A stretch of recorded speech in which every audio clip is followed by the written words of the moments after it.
All the second stage tanks now pressurized. Astronauts report it feels good.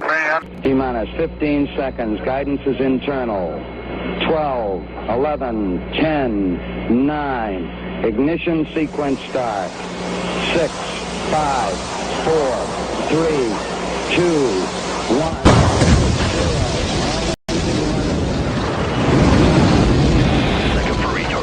Jugular. This is Honey Badger Radio. Radio with bite.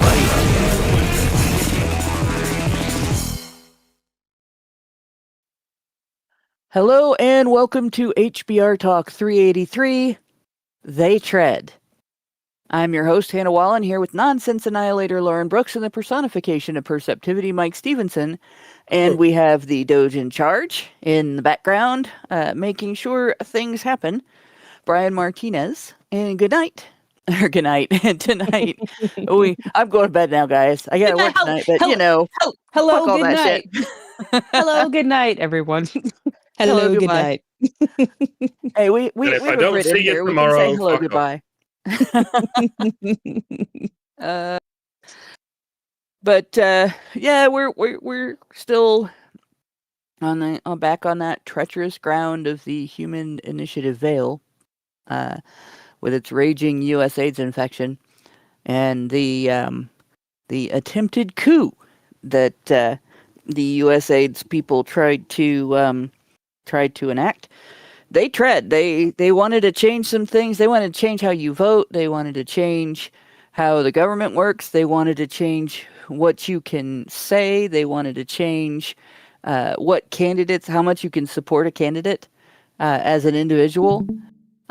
They really were quite interested in taking over, right?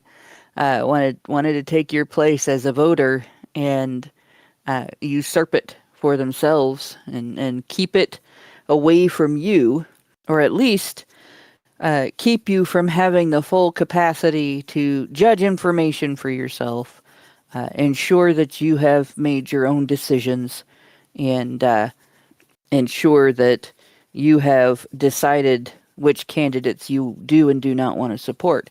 But that's not all, folks. That's not all. For the same low price of funding a non-government agency with your tax dollars that has been working against your interests for decades, you can also get sabotage of the Supreme Court that decides which laws are constitutional and which laws are not. This is, of course... For the low price of your tax dollars. Yeah. This is, of course, completely included in the package. No additional charge. No additional taxation unless the Supreme Court can be manipulated into deciding that it's constitutional to, come up with new ways of taxing you. And of course, no representation. But yeah, so that's where we are tonight. We've been looking into this for a little bit. I will remind you, this started with come on, article. There we go. No, I don't want notifications from every website on the internet. Thank you very much. So their secret signal chats and how their chats documented this plot, and the person who exposed it was Data Republican, whose account I have been showing you in the videos that the Data Republican has been posting. And the last thing that we were watching was the Stanford University Summit, where they discussed this project, which is what we are looking at here. The project is referred to the Our Common Purpose project, because it's supposed to be totally inclusive of everyone, right? We all have these goals in common. It's not just their goals for controlling us and controlling our country and ensuring that you can't stop them from taking your money and using it against you. No. It's your goal too. You totally wanted them controlling your money, and using it against you. That was totally your absolute goal. This was definitely the way to go, right? So, without further ado, let's get into this thing. The suggestion that the founding fathers didn't know what they were doing when they made their decisions about certain things like gun control, freedom of speech, due process rights, right, equality under the law, and so on, that somehow they were lacking in information, understanding, the expectation that in the future there might be technology that didn't exist at present.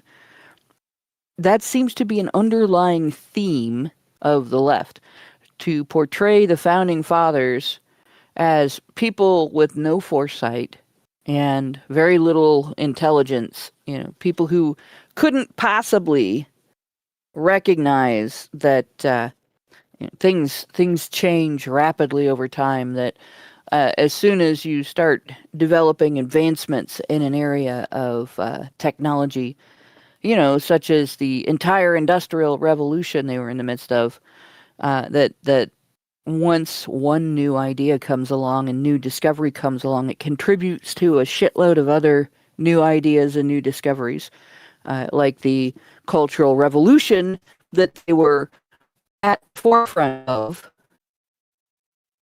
Somehow, despite being in the middle of the Industrial Revolution and at the forefront of the Cultural Revolution, they had no idea that despite modern medicine having been so throughout its history, it would result in lengthened lifespans of human beings over time. Because, like I said, the common theme of complaints about how the country works by the left is that the founding fathers were just too dumb to realize that changes might happen in the world after they created the Constitution, and so on. Oh, I'm getting complaints of being robo. Can you guys hear me okay? Yeah, it's fine. It was only for like 10 or 15 seconds or so. Okay.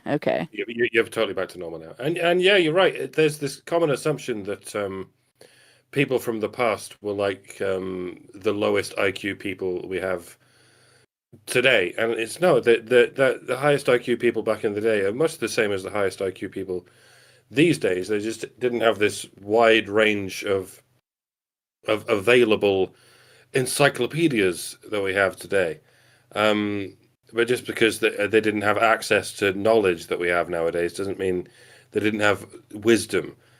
I mean, they had information technology, but information technology doesn't necessarily make people smarter. Before people even had books, do you know what they did in order to remember stories? They just remembered them. They just stored them in their brain. And because they weren't getting distracted by all these bloody books, they had enough space in their brain to actually remember how to say these things word for word. The actors who did Shakespeare's plays were somehow able to just remember the entire script with like a few days worth of rehearsal. And yeah, before people had computers, believe it or not, they were capable of just remembering information.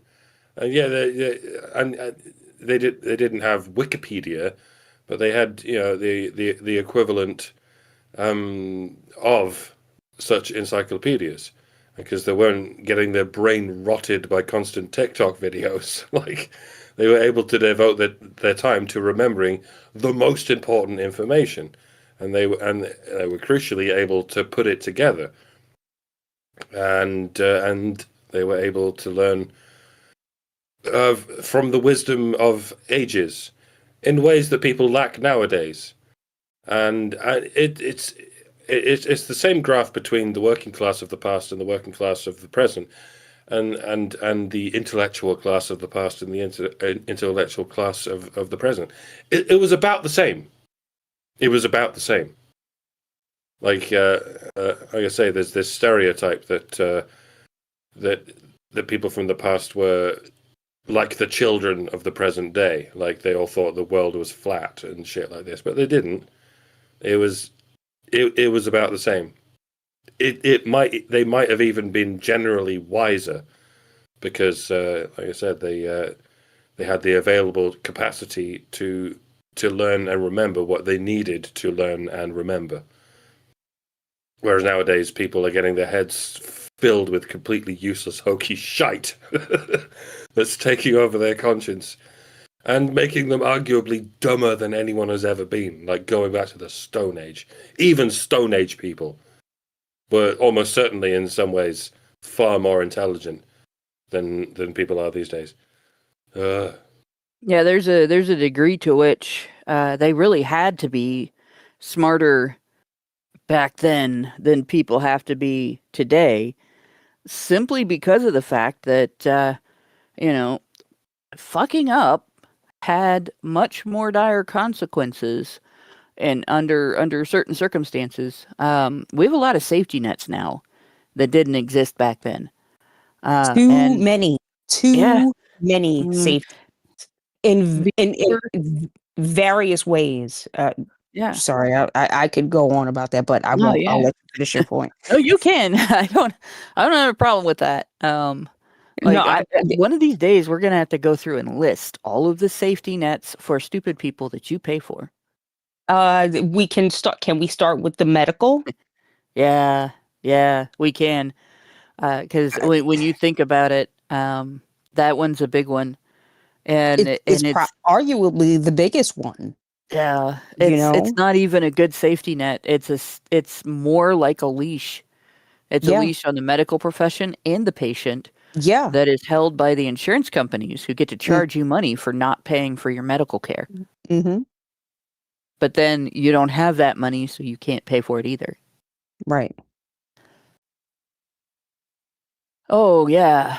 Okay. The list is exhaustive, but let's start with the fact, because Tangled Hierarchy said, "Can you explain some of the ways that there's too many safety nets?" So I want you to think about something. Historically, our culture controlled our mating habits because failure to do so resulted in starvation. Right? Women, if they didn't marry, they would be dependent on their father's family for the rest of their life, or they had better be, at least a little masculine and get out there and work. Right? They would work either at home with their family as part of whatever business their family had created, farming, baking, whatever. And before that, it was mostly farming or hunting and gathering, or they would be a working part of their husband's family. And throwing an unplanned baby into that situation threw a monkey wrench into the whole works. You didn't eat, enough if you didn't have basically the correct supportive situation for the child that you brought into the world. Your child might not survive. And people survived by living in groups, by living in tribes, by having a close community, because they didn't have antibiotics. They didn't have paid for health care. They didn't have much in the way of health care. Right? Herbal remedies were it. And the people who knew that, who knew what the herbal remedies were greatly revered. It was very much survival of the fittest. Right. So that was the way that humanity evolved for centuries. And then sometime during the 12th century, this idea of romantic love started getting inserted into the common ideas by the French aristocracy, the women of the French aristocracy. And you can learn about that on gynocentrism.com. Peter Wright has done an extensive amount of research into this, and it's quite a massive amount of information there. So I would look there for more information on how that developed. But when that started to develop, the entire history of human mating practices in the West, the entire history of families being involved in people's marriage decisions, of women either bringing work value or financial value into their marriage, families unifying over marriage, and so on, just kind of went out the window. And it became, you meet someone, you fall in love like it's an accident, rather than building a relationship. And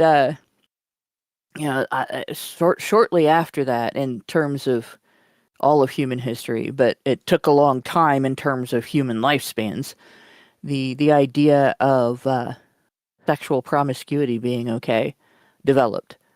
And then in the 19th and 20th centuries, that expanded.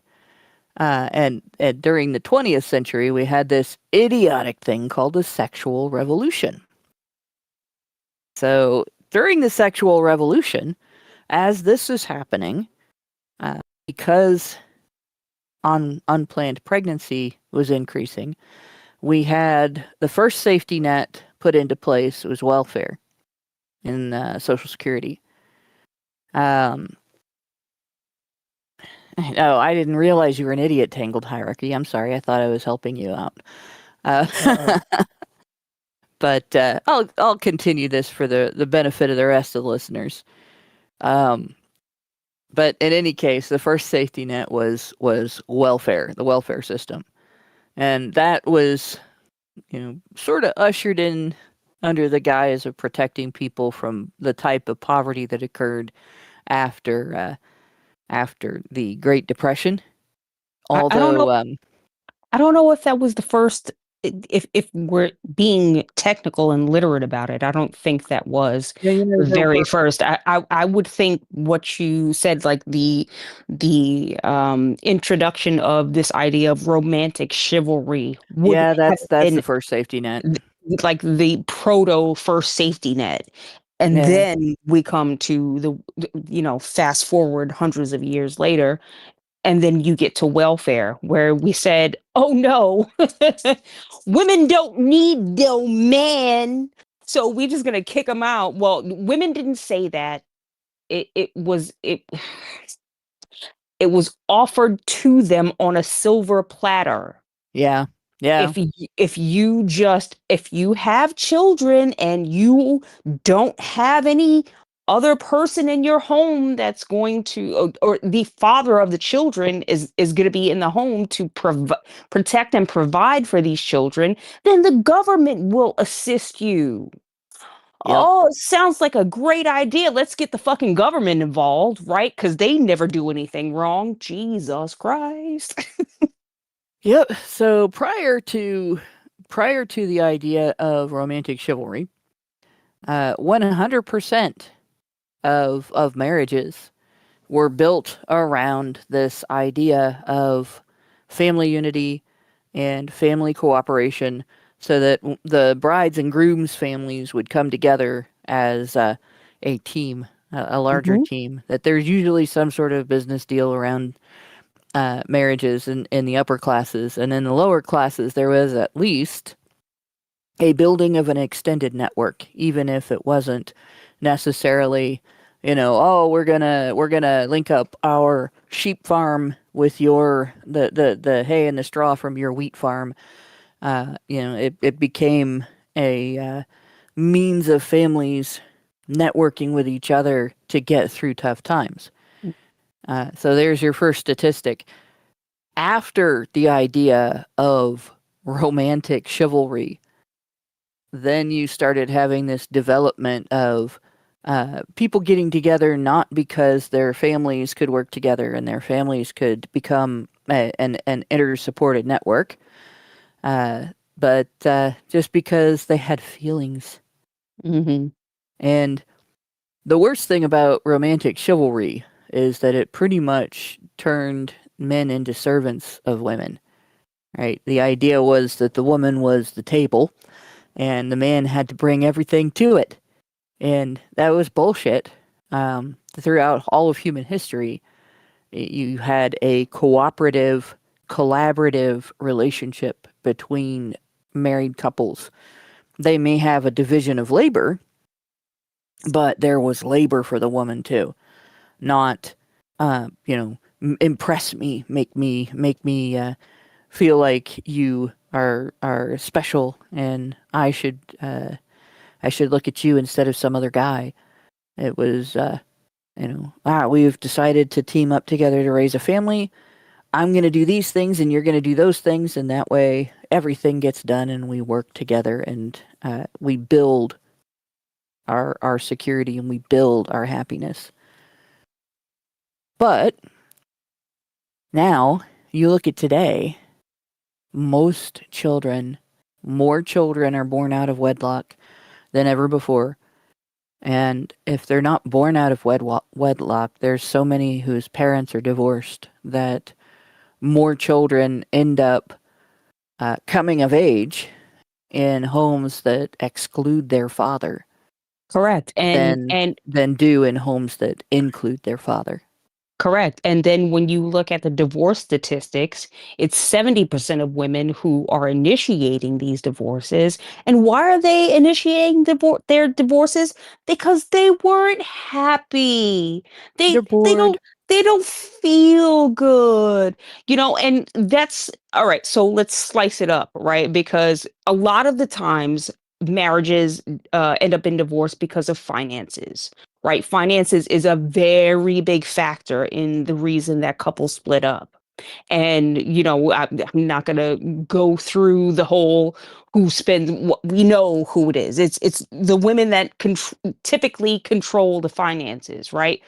But in going back to this topic, it's feelings that tend to lead women to want to separate their household even after they have children, right? Like I can see if a woman, if a couple doesn't have children, right, like that only affects the two of them. And so they may be in an age group where they're young enough to then move on and find, another situation in which they can then move on, get married, procreate, have kids, and blah, blah. Find that happiness, those feelings that they were looking for. But the whole idea of marriage has been completely flipped upon its head from what it used to be. And, we don't do ourselves any service, because the court system, lawyers have found a very, very, very a cash cow in divorcing people and putting them through the court system because we decided to give over marriage rights to the government. So we got the government involved. Okay, great. Here we go again. Government fucking everything up. And so now when you decide that you're not happy or this isn't working or she just spends more money than I can earn and I can't deal with this anymore, then you have to go and get the government involved. And it benefits no one but the government and the court system and the lawyers who then have to, argue against each other. It's ridiculous. You want to talk about a safety net system? Holy shit. Yeah.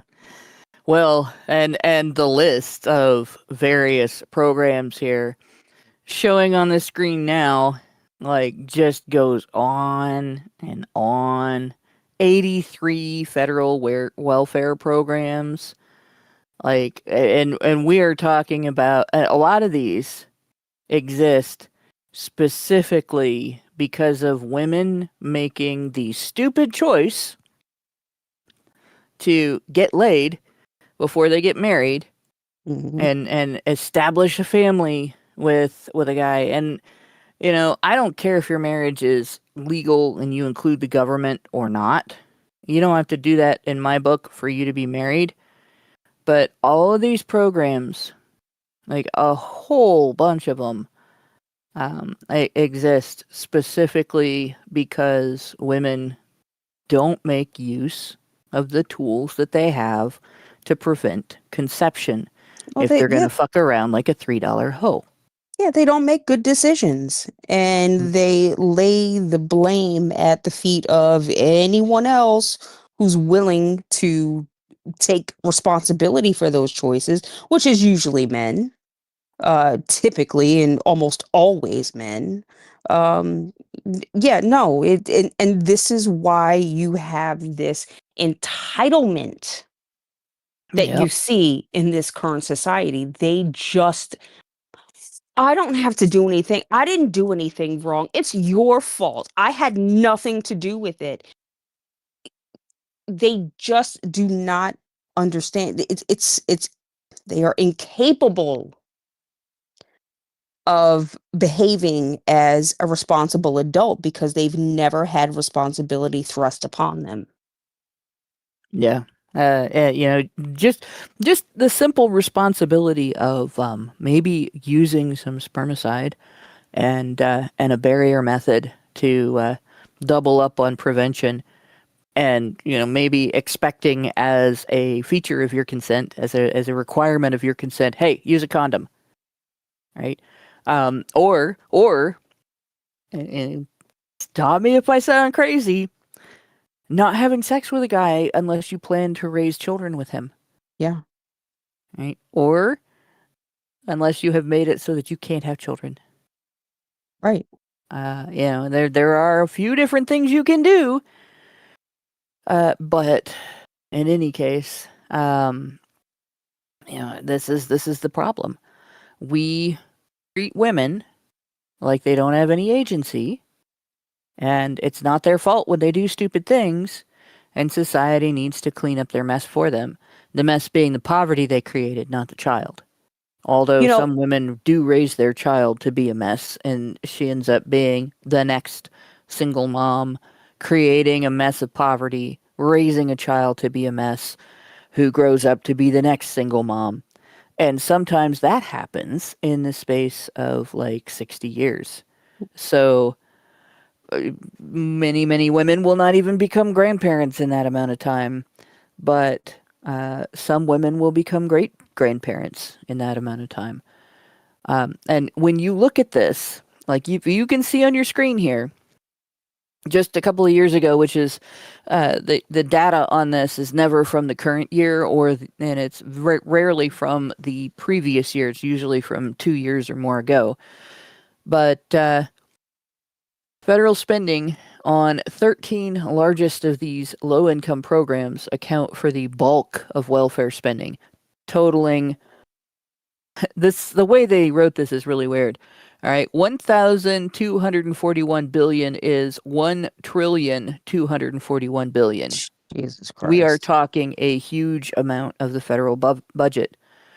4 programs, EITC, SNAP, housing assistance, and Medicaid, comprise 80% of that spending. All right, these are things that are used largely by people who live in poverty because they did not plan out the start of their family. One of the best things that we could be doing for men and women, for children and adults, for old and young, rich, poor, government, non-government, is to teach young women that they have that control, and it is their obligation as citizens of a country that spends the tax dollars of other citizens making up for their mistakes. It is their obligation to make the wisest choices they can, and then tell them how to make those wise choices. Yeah, we like to say that, when it comes to risk aversion, that women are more, they're more, they tend to be risk averted. I don't know, but women do not avoid risk. They do not avoid risk, especially when it comes to their reproductive systems. No, they just And offload it onto other Mm, people.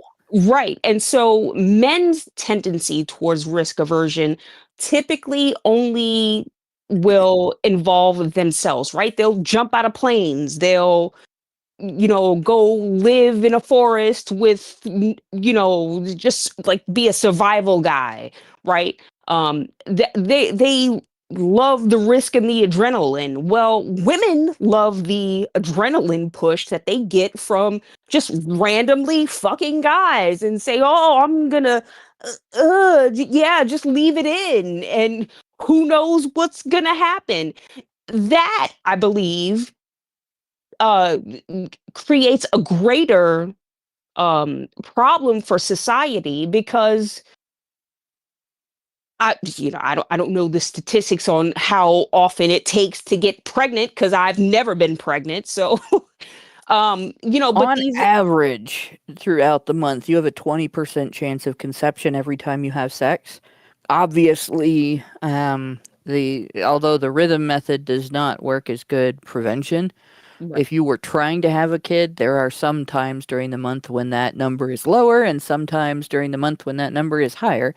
But on average, you start out with only a 1 in 5 chance every time you have sex. Right. So Obviously birth control affects that as well. right. Right. So these hoes just out here fucking, no idea if they're gonna have a husband, someone to be there, even someone slightly in the way that is financially able to help support the child, or if the guy doesn't even want to have a child with you, but they are taking that risk, right? And you know how it ends, because we have, what is it, in the Black community, something like 75% of children are born into fatherless homes. And then what does that do? It becomes a burden on the rest of society. So who, risk to whom? It's Yeah. Risk to whom? Go ahead. go on. It's long term and short term risk is the difference. I mean, in different ways, men and women can be described as risk takers in different ways. I mean, testosterone is often called the risk taking hormone, and it's what drives men into long term risks, like pursuing certain occupations or pursuing certain big fights like wars. Whereas women, possibly because of estrogen, are more into short-term fights. They're more interested in their man getting into a skirmish with another man, and maybe it explains why men are attracted to long-term partnerships with women, i.e., women who are, virtuous and low body count, and women who give them peace.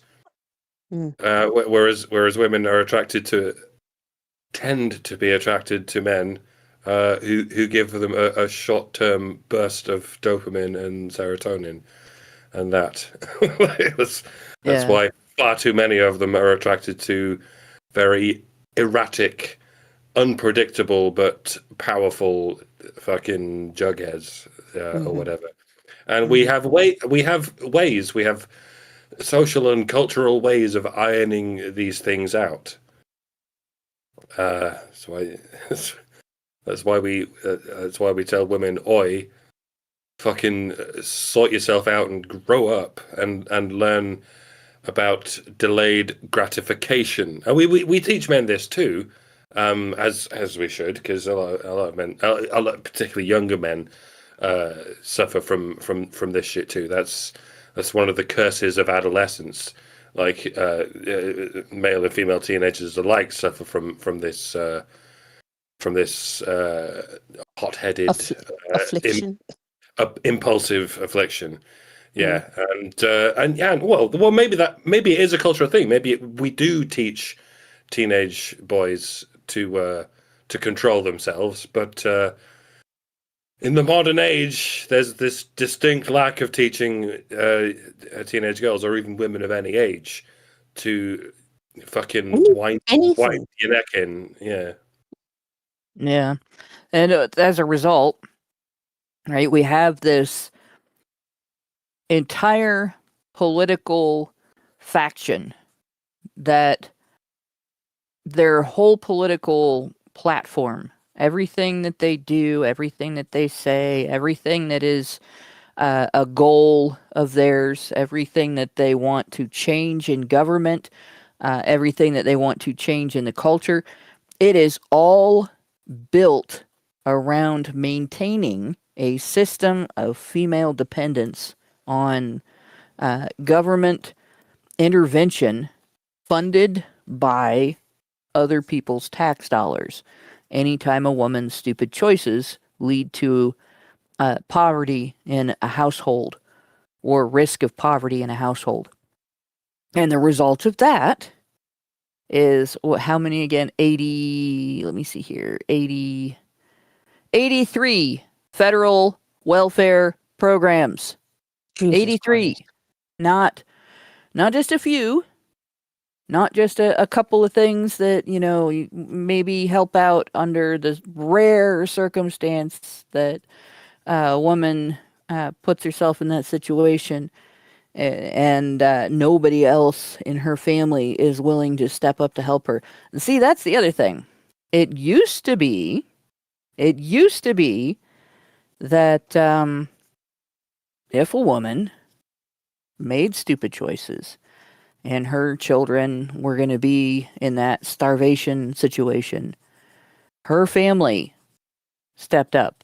Her family would take her in and take care of her and the children and give her a pathway to redemption through being a working part of the family. They would band together, and that was that.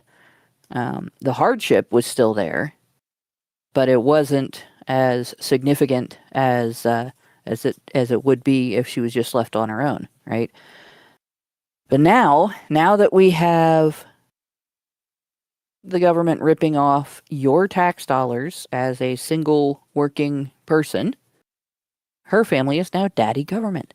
As Night Motorcyclist just pointed out in the chat, her family, Uncle Sam, the only guy who can be a rich uncle and a poor relation at the same time, who always has one hand out for your tax dollars and the other hand giving them over to women who make stupid choices, and of course the military-industrial complex, which is also highly expensive. That's where she turns to for help, and because there are no consequences and nobody to say, "Hey, that was a dumb idea. You created a poverty situation for yourself and your children. Don't do that again." Some of these women will do it over and over again. Not all of them, but enough. And they'll end up with 5 kids by 4 different guys and all kinds of medical issues and all kinds of debt. And the next thing you know, you're spending thousands of dollars on one family that the head of the household is a woman and she can't support her family. Yeah. And it just blows my mind that it is the military industrial complex that is also Oh yeah, it's one of the most expensive things. I mean, that right. Because we have both parties have discovered that they can make a lot of money by investing in aspects of the military-industrial complex and then voting to send the country to war. Nancy, that's led to quite a bit of financial irresponsibility by the federal government as well. But Correct. And this yet welfare shit is the primary focus of the Democrat Party. and yet we still have 75% of the homeless people being, or the veterans being homeless. I don't want to misstate that. No, it's 75% of homeless people altogether are male, Right. and And so 95% of homeless people who are unsheltered are men. right. And so our military industrial complex does nothing for our military veterans, or not enough. You could slash these fundings in half and maybe make a big enough dent to take care of our former veterans. Not former, but veterans. Well, there's quite a bit that could be done for veterans that you would think out of all people, the Democrats would have, capitalized on that politically, but they really haven't. So, in fact, the last person that I know of that ever did anything major for veterans was Trump, when he gave them the right to go outside of the system, the veteran medical system, if they were not getting the care they needed in that system, and still have it paid for. But all of that said, the people whose primary focus is maintaining that system of dependence, they're also the ones who are in charge of the entire Humanitarian Initiative Veil and everything that takes place behind it. They are the primary movers and shakers in the USAIDs infection that we have inflicted upon nations all over the world. And they have exported both American sexual promiscuity and stupidity and American welfare. And also, by the way, the American tendency to kill our children before they're born. Being aborted, if you compare it to the things that the World Health Organization calls the leading cause of death, it outnumbers them as a cause of human death by almost as much as the total of the second leading cause of death. On that list, which would be the third actual leading cause of death, because abortion is a cause of death for every aborted child. And, like every single one is a living human organism. And every single one has its life terminated. That is why they use the word termination. We're terminating a life. It is an execution for the crime of being inconvenient to the mother most of the time. So being aborted, women have made being aborted the leading cause of death in the world, worldwide, in the United States, in most Western nations, and worldwide. That is quite an accomplishment. No serial killer has ever done as much. Feminists talk about how violent men are, right? They talk about male violence. They talk about how wars are men's fault and blah, blah, blah, even though female leaders are bigger warmongers than male leaders and have been throughout history. But yeah, they, men are at fault for war. Men are the reasons for violence in the world. Men are the perpetrators of the majority of violent crime. If you counted aborting your child as a means of violent crime, because abortion is a violent act, it kills the target, right? Women would be the perpetrators in something like 99% of criminal cases. Worldwide. They are creating a leading cause of death. And the majority of this is elective abortion. By that I mean abortion that takes place not because there's a health condition at stake, or not because the fetus isn't viable because of its health conditions, but because the woman finds the pregnancy inconvenient. And that's it. And it's not as though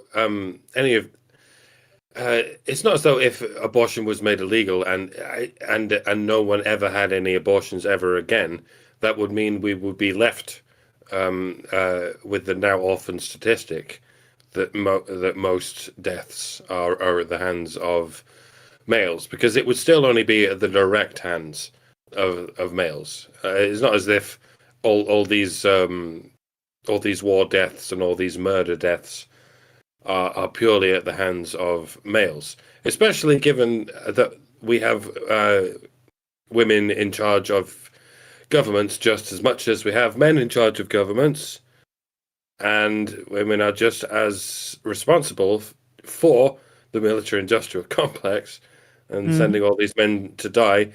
And yeah, once again, I'm thinking of the near future of what's going to happen to the men in the UK when they all get sent off to die in Russia like the Ukrainians did. But then we have to think about men who kill because women told them to kill. Not just on the government level, but all the way down. And once again, I have to go back down to the Stone Age and beyond, frankly. Because this hasn't been recorded. There's really not any reliable way of recording this. Like, how many times do men kill other men because they were spurred on to do it by women?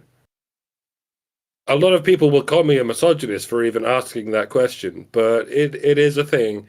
It's a thing that happens very often. Now, maybe it's men's fault that they fight over women. Maybe it's nature's fault. I mean, it happens in all kinds of species. Like, it does seem to be part of natural selection that men fight over women up to and including the death. Well, heck, our 5th episode, I think, 5th or 6th, was on proxy violence, a woman's not-so-secret weapon. And we gave examples of different news stories at the beginning, and then we talked about the phenomenon. But when you look at statistics on partner violence, where the partner violence leads to the death of a partner, about 60% is perpetrated against female partners, and about 40% is perpetrated against male partners when the killing is direct. So that's 40% of intimate partner and family, because the statistic is always shoved together. And then when they talk about it, feminists only say intimate partner. But 40% of the time, the perpetrator is targeting a male victim, not a female victim. And yet women look at those statistics, and they don't want to talk about the fact that 80% of homicides target a male victim.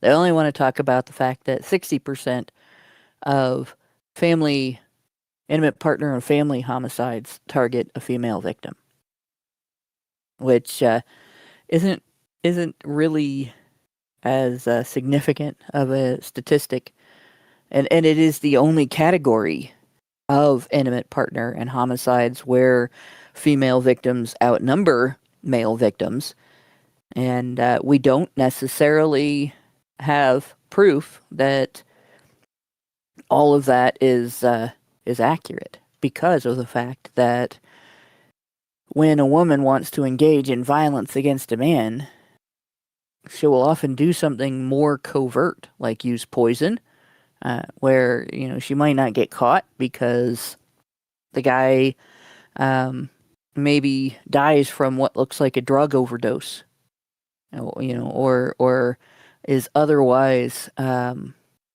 his poisoning is not detected. Right? There's no suspicion, so there's no testing, or it's something that could have happened without being administered by the woman. Women will drive a man to suicide deliberately, and then he becomes a suicide statistic rather than an intimate partner homicide statistic, because you can't prove that she did that. Women will hire a hitman, and then his homicide becomes a stranger homicide statistic unless the hitman gets caught. And women will manipulate a next partner into eliminating the previous partner, and that homicide becomes a male-on-male interpersonal conflict statistic, because the woman's role in it isn't counted in the statistics. So that 20% difference between men and women, it may be much closer. It may be extremely small in comparison to what we actually know. And unfortunately, there's no way to some of that. There's no way to really measure it, because the evidence is very difficult to obtain, if possible at all.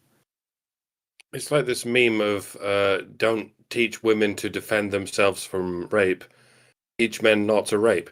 Well, we already do. Literally everyone everywhere teaches their men not to rape. So, and how about this thing of don't teach men not to kill? Again, we already do. Every society in Earth has some kind of moral code where they teach men not to rape. But how about teach women not only not to kill men, but not to teach men to kill each other? Is that a thing?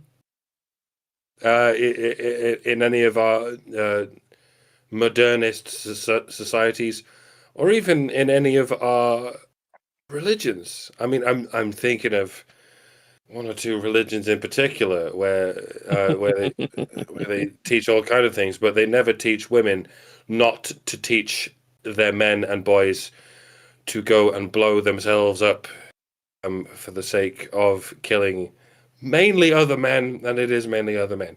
Again, it's not just religions, it's all over the world where we do teach men not to kill other men, let alone other women. But we all seem to keep neglecting to teach women not to teach men to kill each other. It's layers, you see, people. It's levels. What about teaching people about teaching people? What about when that crosses over the genders? Have you thought about that? No, not when it means teaching women basic morality. No, and in fact, teaching women basic morality. This is why I said on Tuesday, misogyny is not real. There is no such thing as misogyny. Women use the word misogyny as a thought-terminating cliche every time the world or the culture or any individual within the culture in the world attempts to teach women basic morality or ethics and hold women accountable for the impact of their behavior on the people around them, the people that it affects. As soon as you say, if your behavior causes a poverty situation, it's not just the guy who is responsible. It's not just the person that you're involved with that's responsible. Your choices matter. Your actions matter. You are at fault when you do a thing and it sets off a chain of events, and the end result of that chain of events is somebody else having a loss or getting hurt or experiencing an adverse condition or circumstance, that is your fault. And when men do that, we impose remedy. Right? We impose punishment that involves restitution of some sort. Child support, fines, alimony, confiscation of property, imposition of labor. Right? Sometimes, you could even call it forced labor, because men do go to jail if they don't pay child support, and if they don't have a job. When they get divorced, a judge will say, well, you have to earn minimum wage. You are obligated to have an income of at least that much, and if you do not find a way to obtain it, we will put you in jail. So it is under threat of incarceration that he goes out and earns that money. And it doesn't matter whether you think there are moral reasons for it or not, whether you think it is ethical for the state to do that or not. It is still forced labor. That doesn't change the condition. You can argue justifications, but it is still forced labor. They do not do that to women unless the child is in foster care and the state wants their money. They only do it to men. If the father has custody and the mother is not working and she can't find a job, I've sat in a courtroom and listened to a judge excuse that. And we can't put her in jail because she can't find a job. That's not fair. Really? Because you do that to men all the time. Well, they're men. Men are responsible, right? Men have responsibilities, women have rights. That's the way the law works.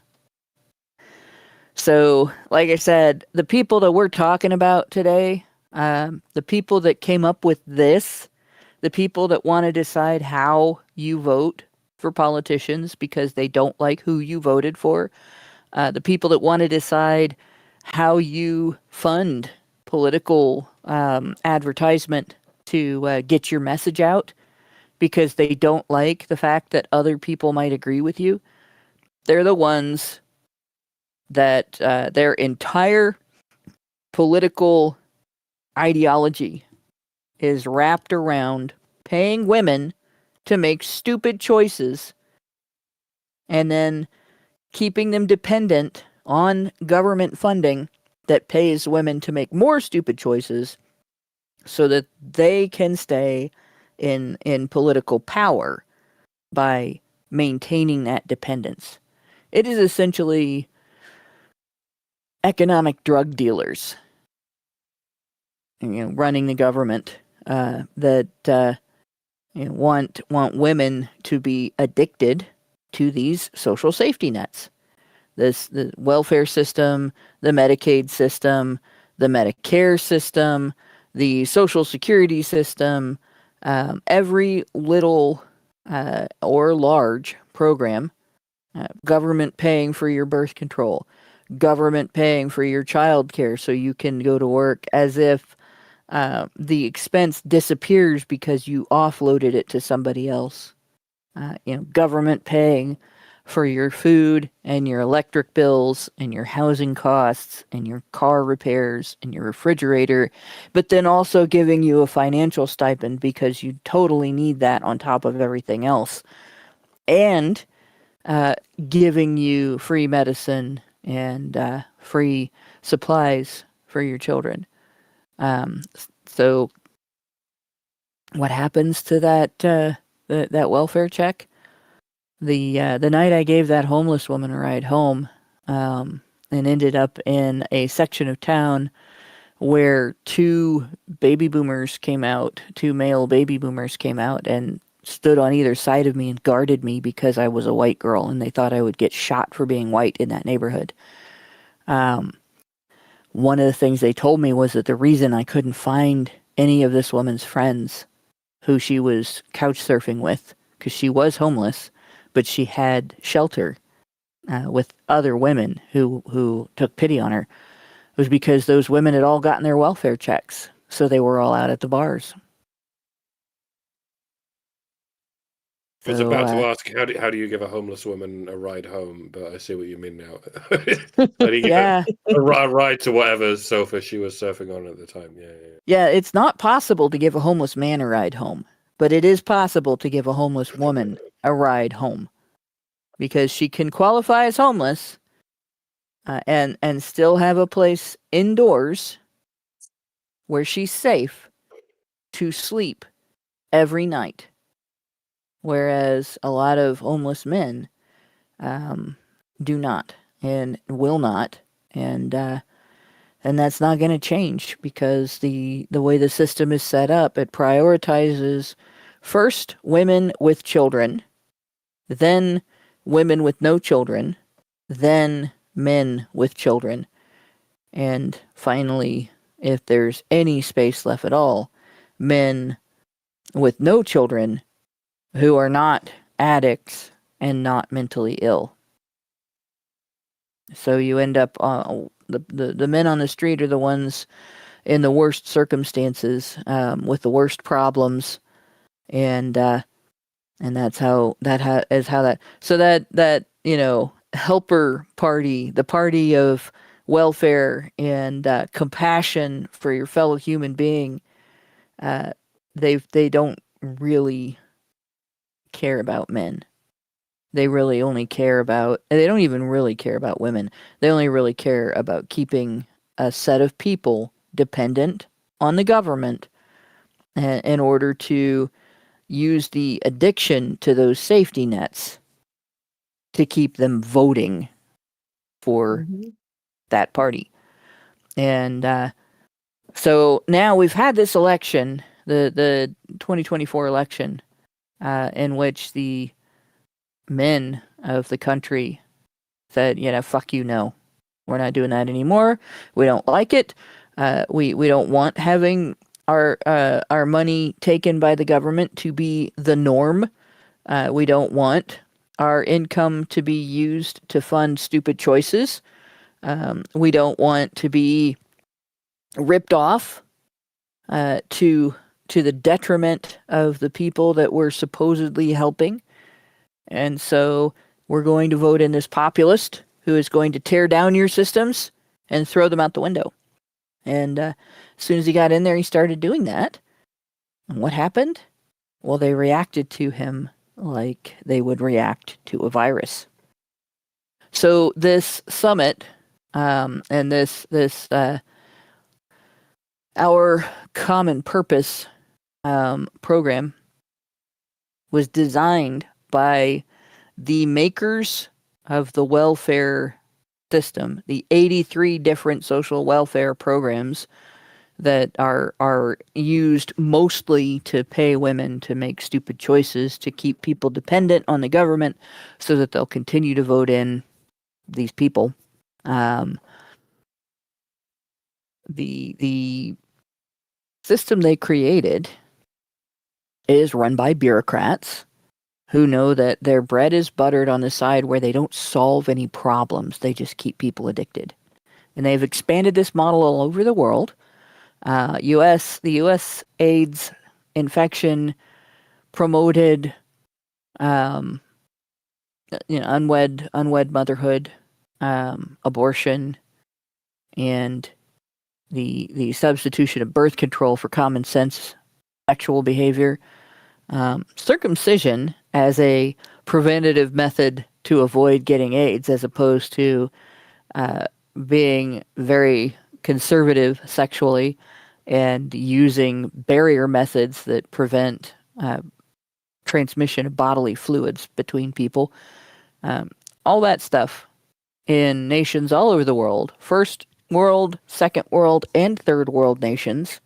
Their actions have resulted in an increase in STIs all over the world. Their actions have resulted in war and poverty and famine. And they're very upset that the current administration has decided to stop them from doing that. And that's why they're doing what they're doing now.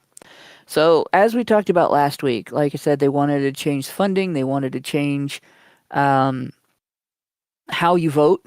They wanted that system where your vote can be overridden by someone else's second choice, and so on. And then this one, established through federal legislation 18-year terms for Supreme Court justices, with appointments staggered such that one nomination comes up during each term of Congress. So essentially, they want judges, even if they are the best judge that ever sat on the bench, rather than us using impeachment and other legal means, other legal recourse against judges when they do bad things. They wanted us to be able to remove good judges that are simply judging whether or not new laws are constitutional. They wanted those to be removed and replaced. Right? And of course, their argument, like I said, is that our founding fathers were too stupid to recognize that modern medicine's improvements in people's health and lengthening of people's lifespans, that pattern might continue in the future and accelerate even in the future, as opposed to stopping at the point in history where they were in the moment and never progressing any further. Right? The Supreme Court holds tremendous power in American society. It is a check on the two other branches of government that also hold tremendous power in American society. So there's nothing wrong with the level of power that the Supreme Court has, but they talk about it as though the Supreme Court is a threat, right, to the sovereignty of the judicial and executive branches of government. They talk about it like it's a bad thing that the Supreme Court can go through and say, no, you can't put that law into effect because it violates the civil rights of the American people. That is their objection, that your civil rights might be protected by a body of judges who are highly experienced, whose appointment was agreed upon by the other two branches of government, the duly elected officials in the other two branches of government. That is their objection. Because apparently inventor Ben Franklin was too stupid to recognize that maybe in the future the current pattern during his lifetime of modern medicine improving human lifespans might result in even longer lifespans than it had resulted in by the time he was alive. No wonder they're paying women to make stupid choices. They're stupid, and they think you're stupid. Mm-hmm. Like, that's the entirety of it. They're so dumb that was their main argument. Here it is. Let me see if I can find it. With increased lifespans since the 18th century, right there. That is a justice may serve for a generation or longer, often decades more than the framers are likely to have imagined. How do you know that? How do you know that Ben Franklin might not have figured out that, or George Washington, the fact that people can get false teeth now means that their nutritional needs can be better met in middle and old age. Maybe they might live longer. Right? The fact that science and technology have given us ways to have cleaner water. The fact that they have given us ways to more effectively grow food. We now have medicine that treats things that we didn't have medicine for 100 years ago. We understand things about the human body that we didn't understand 100 years ago. Gosh, we live longer now than we did 100 years ago. Do you think that might continue to happen in the future? Nope, there's a cap at 1776, and life expectancy will never get any longer after 1776, people are only going to live to be in their 60s or 70s throughout the entire rest of history, except for a tiny percentage, like 10% of the population. And that's it. Everybody else is going to die. And allow me to paraphrase, but 20 years ago, something, all men were created equal. but some bitches be crazy. I mean, some bitches do be crazy. And, you know, and some shit never changes. That shit's never going to change. And you need some kind of contingency in place for the undeniable fact that some bitches be crazy. Do you not? Yeah, we used to, handle the situation by the community stepping in and assisting the family in various ways. And if the children were in a bad situation because the parent was a bad parent, then the family would rescue the children from that situation, or the community would rescue the children from that situation. Now we have children being stolen from good families and sold to rich families, but if the children are not pretty enough, they get left in bad situations. And that's basically how Child Protective Services works. It's really awful. And we are supposed to fund that too, by the way, guys. Your money goes into that. Your money pays people to run that system and make that happen.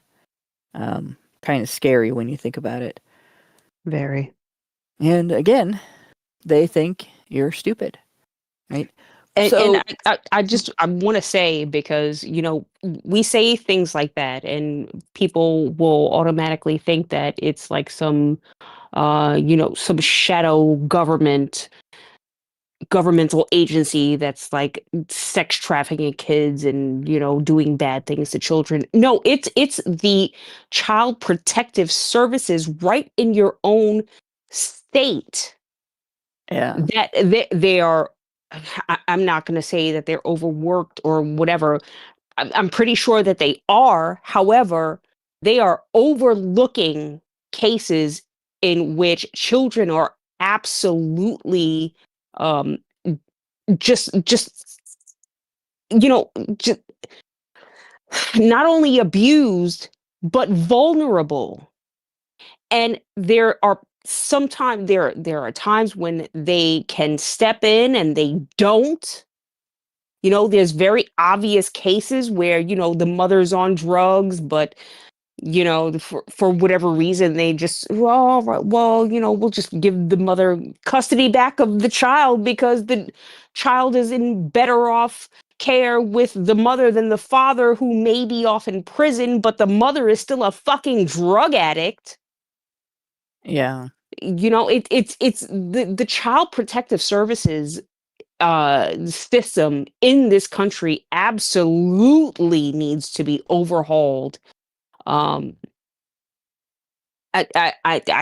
fear for any child that has to go into the system. And you will see, like, if you watch a lot of police body cam videos like I do, the police will make every attempt to try to get someone else to take a child in a situation where the parent has to be incarcerated when there's no other parent or, familial the person around to take care of the child, or any other responsible person to take care of the child. So the police kind of know that they don't want the kids going into the system, yet it is something that they use as a threat to try to get some kind of cooperation from these criminal fucking parents. And Yeah. it's just it's sad. It's sad all the way around. At the And same time, they don't. The state doesn't prioritize the father in no, situations when the mother is.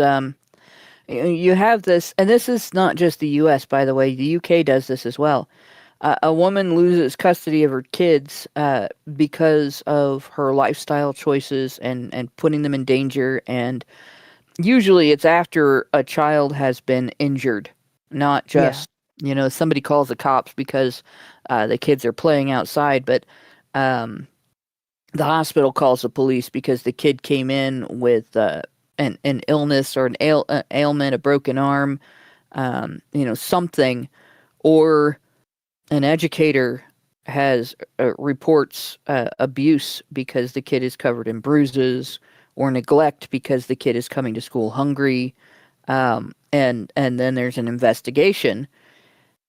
Even if the parents don't live together, the father has to fight for custody in that Yeah. circumstance. Yeah. They don't just automatically look at him and say, well, maybe the father should take custody of the children while this is getting sorted out.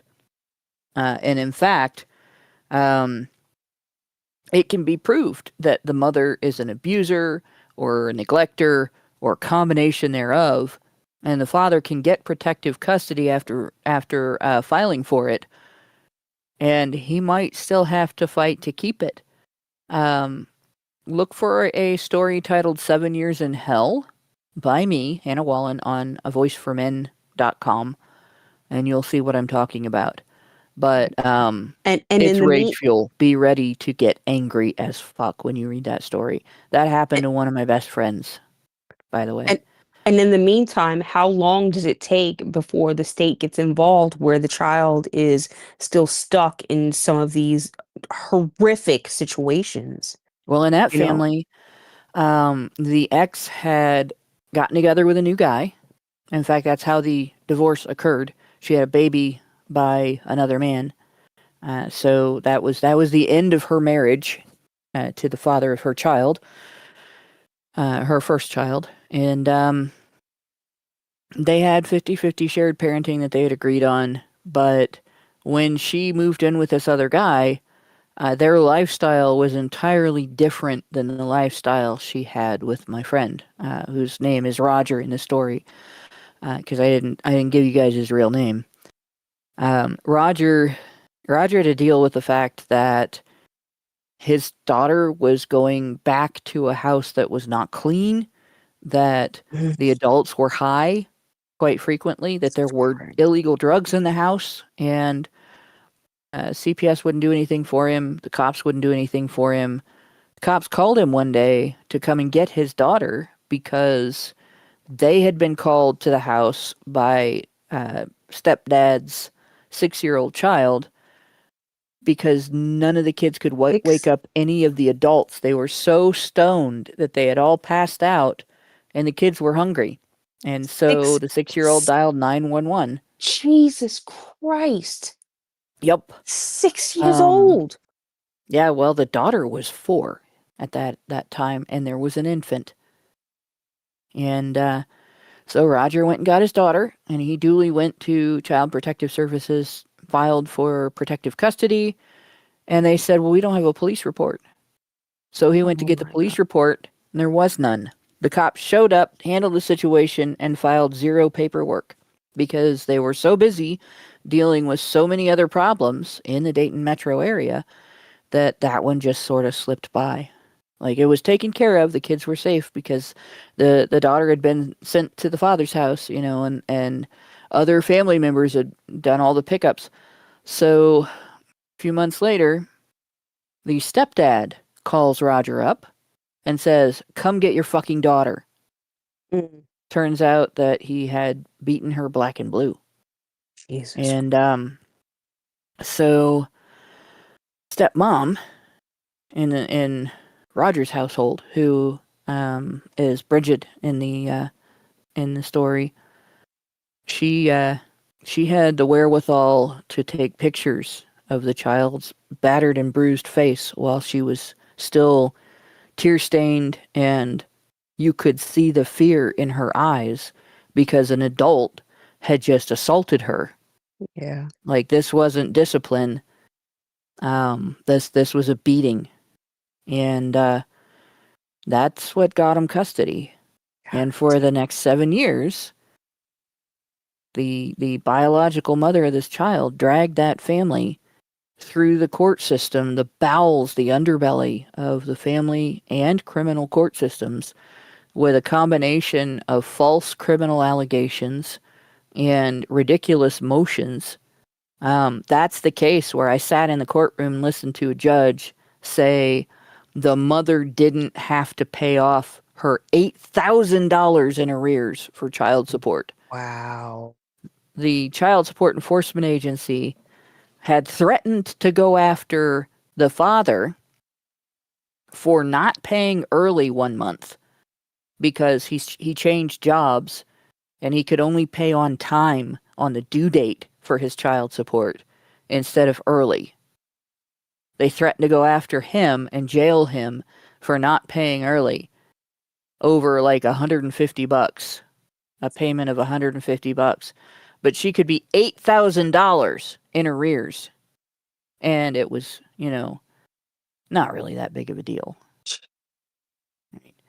And so, that's not the only case. A couple of years ago, I had somebody write to me, and I was going back and forth in communication with that individual, trying to help him navigate the legal system in New York as he tried to get protective custody of his child because the mother was crazy.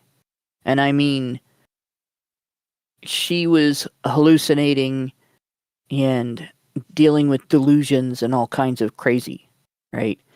And the court, instead of giving him custody and having the mother go get help, ordered him to let the mother live in his home.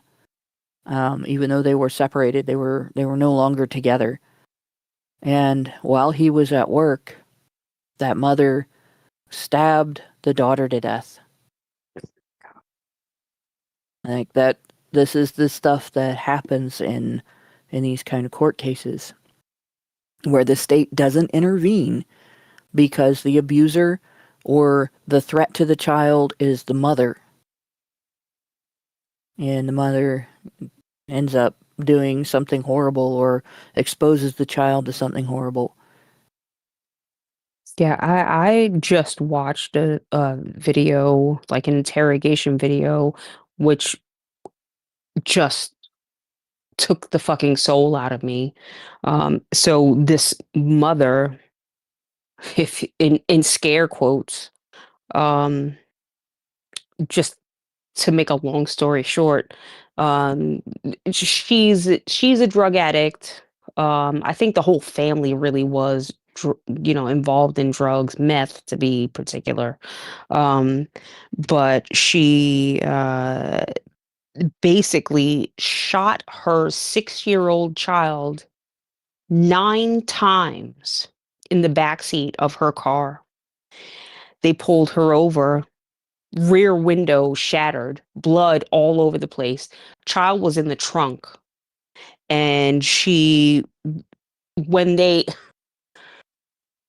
fast forward, so when they went to interrogate her, her response was, well, I was raped. I told you I was raped. And that's why that's the excuse she was using as far as like the blood splatter inside of the car, whereas there was also brain matter.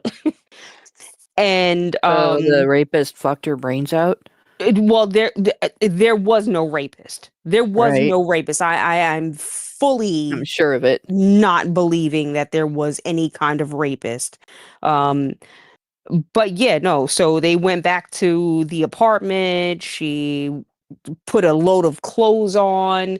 I mean, they found like the child's booster seat in one garbage dump, and like with homework that had the child's name and her name written on it.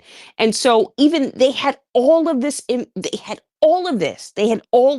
so they're sitting there talking to this woman, and she's like, well, but I was honest with you and I told you I was raped. And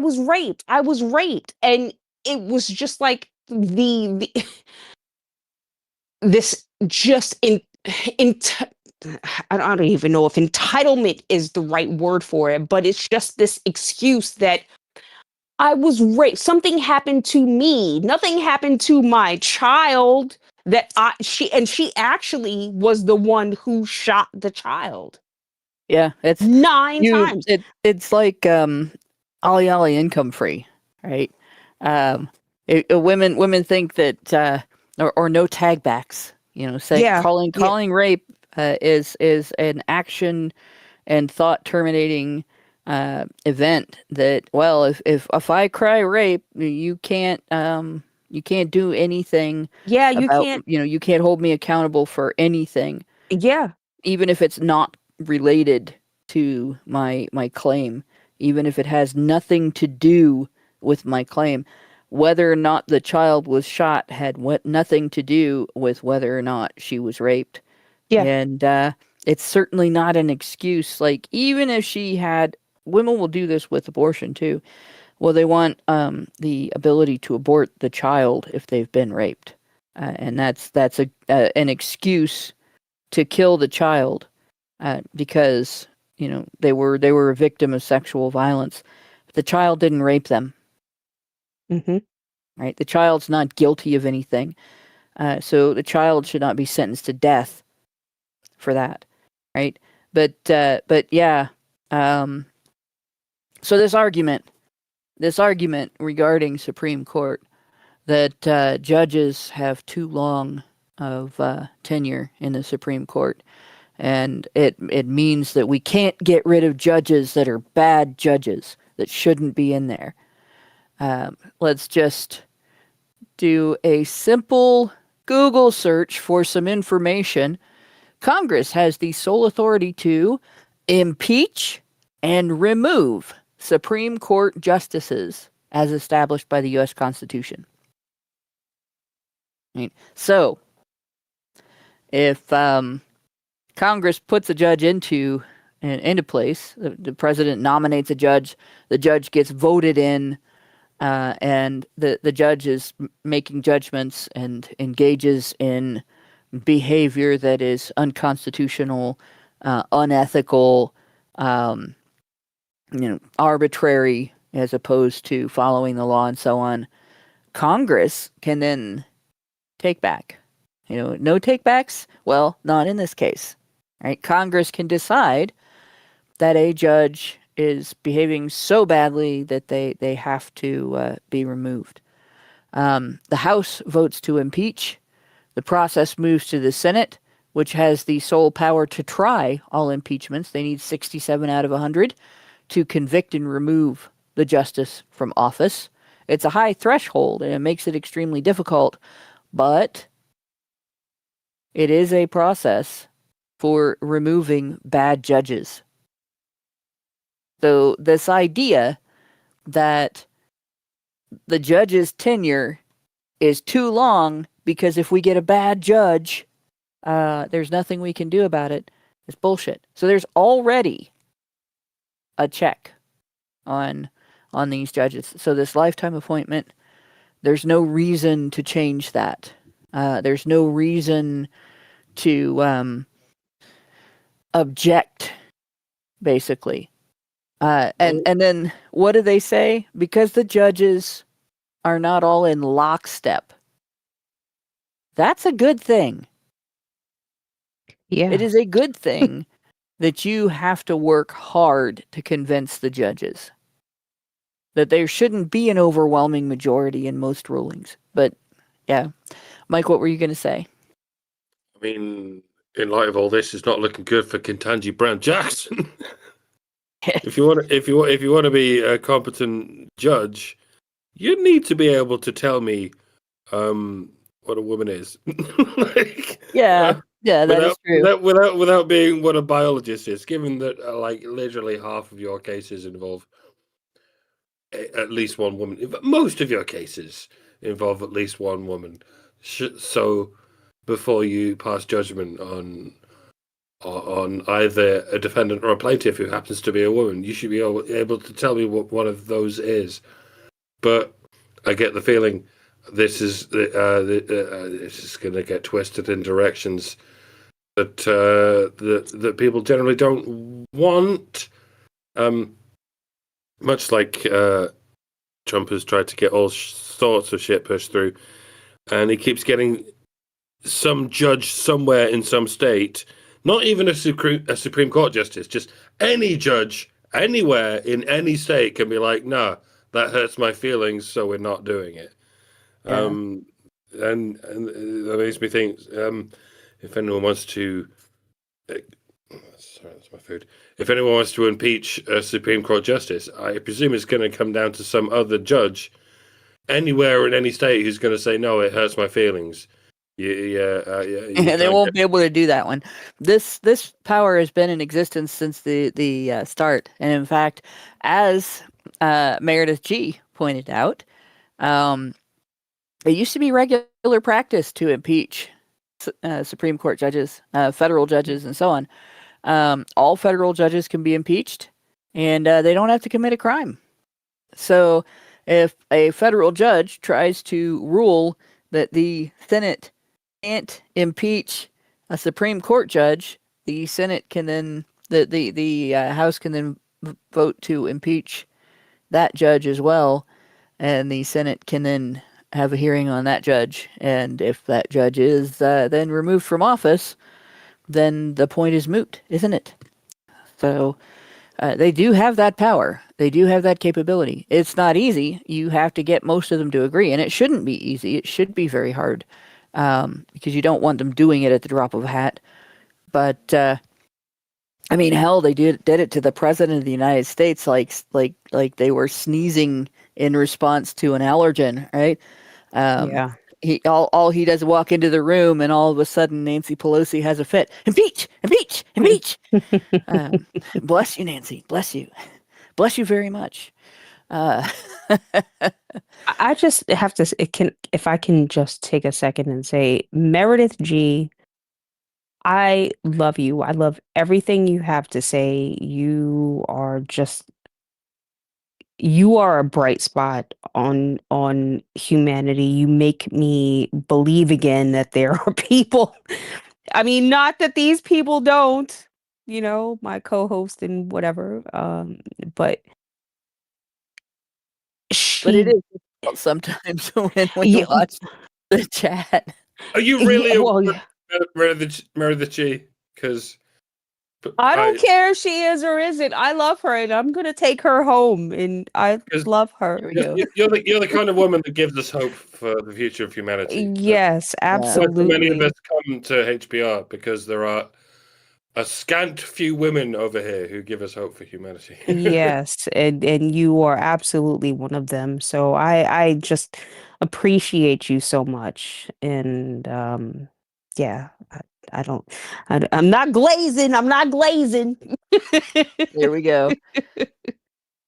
But yeah, it is nice. It is nice that we do have some women in our audience who are not Carly Ellison. Yes. Who are like the exact polar opposite of Carly Ellison. Intelligent people. Yes. Yeah. Yes. So they want life terms abolished and term limits to be imposed. So what are term limits for in terms of elected officials? They're to limit the power of the people to keep in position individuals with whose service they are happy. That is the point of term limits. They want the establishment to be able to switch out players in the government in order to impose their will more easily on the people and prevent the people from striking back by putting populists into position that might give more power to the people, thereby taking more power away from the political establishment. This is the ultimate sin where the establishment is concerned. They hate the idea that might happen, and they want to do everything in their power to prevent it. And the more power they have to prevent it in their minds, the better. One of the means by which they obtain the power to prevent it is by limiting your ability to keep someone in position who does the job you ask them to do. Supreme Court justices included, but also senators, congressmen, presidents, your state politicians, your local politicians, all of them. But you know who doesn't have term limits, whose terms these people never propose limiting? And that one guess. It should only take one guess. And I will tell you the answer, right? It is the people who write shit like this.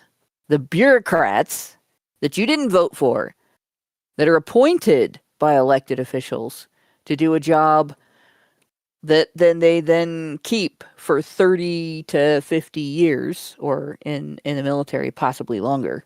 And then advance in their department or their agency until they develop a level of political power that is beyond any of the branches of government, and often is out of the reach of any of the branches of government. All they can do is defund or eliminate the entire branch the individual is in. It is difficult to fire a Washington bureaucrat. It is difficult to remove an appointed official. And it is difficult to eliminate a job that has been created as payment for somebody getting elected into office. And at the same time, they have this condition. For instance, after Title IX was established, Title IX is the law that says that you cannot discriminate against one sex or the other in the school system. After that was established, there was an office for enforcing it within the education department. And that office had to maintain its usefulness and necessity. So once it was pretty much clear and present that discrimination in schools in terms of women not being able to take certain types of courses or certain majors in college and stuff like that that was over, and there wasn't really anything for them to enforce. They went into enforcing it in sports. All of a sudden, it's not about whether women can become doctors; it's about whether women can become basketball players, right? And rather than enforcing the elimination of quotas to discriminate against one sex, they began enforcing quotas to discriminate against the opposite sex. So they eliminated, throughout the 1990s, in a lot of universities, men's Olympic wrestling and men's Olympic gymnastics, because they couldn't get enough women interested in athletic participation at the university level to offset, right, to equal the number of men participating in sports. They didn't have women's tackle football, and they couldn't get women to play powder puff football, which is not tackle. Usually it's like flag football or touch football. So they had to come up with something to offset the numbers on football teams, but there was a men's gymnastics team and a women's gymnastic team. Volleyball didn't get enough people involved.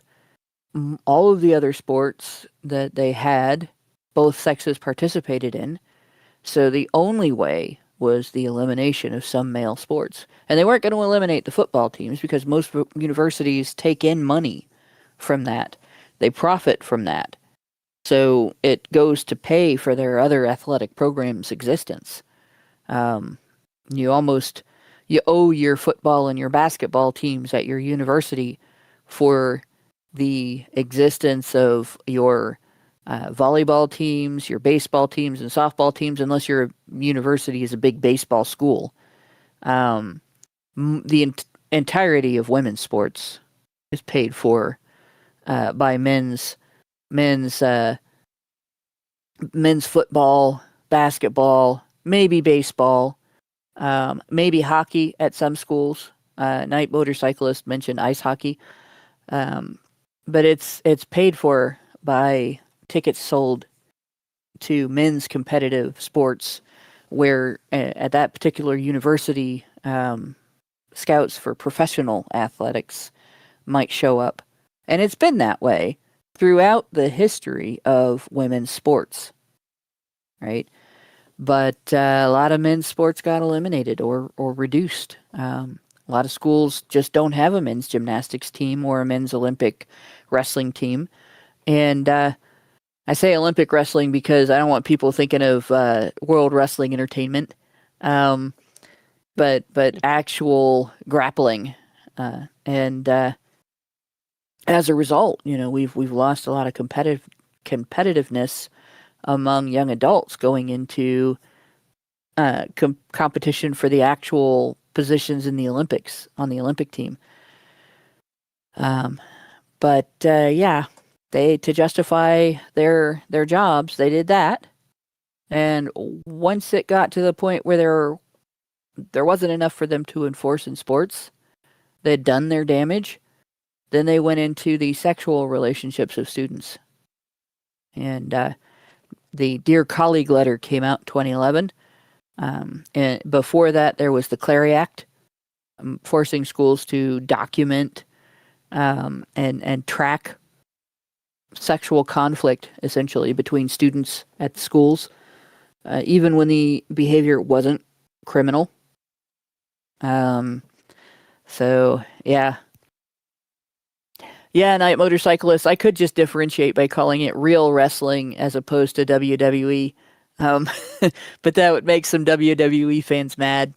It's the WWF now. Sorry, did it go back to WWF? No. I'm sorry. Yeah, WWE. I'm so used to it being called the WWF because I'm old. But a lot of us were pretty off when they were forced to change their name. I have a shirt that was my husband's that has two pandas on it, and one of them is holding a chair to hit the other one. Somehow the pandas were considered more important than the pro wrestlers. Yes. Well, they were there first, okay? The pandas were there first, so they deserve, I don't know, whatever kind of protection. The pandas they don't wear t-shirts. They don't bounce basketballs. They don't ride barrels over Niagara Falls. They must die. The pandas must die. They must die. Except for Mike. It's not that they must. It's that they're going to.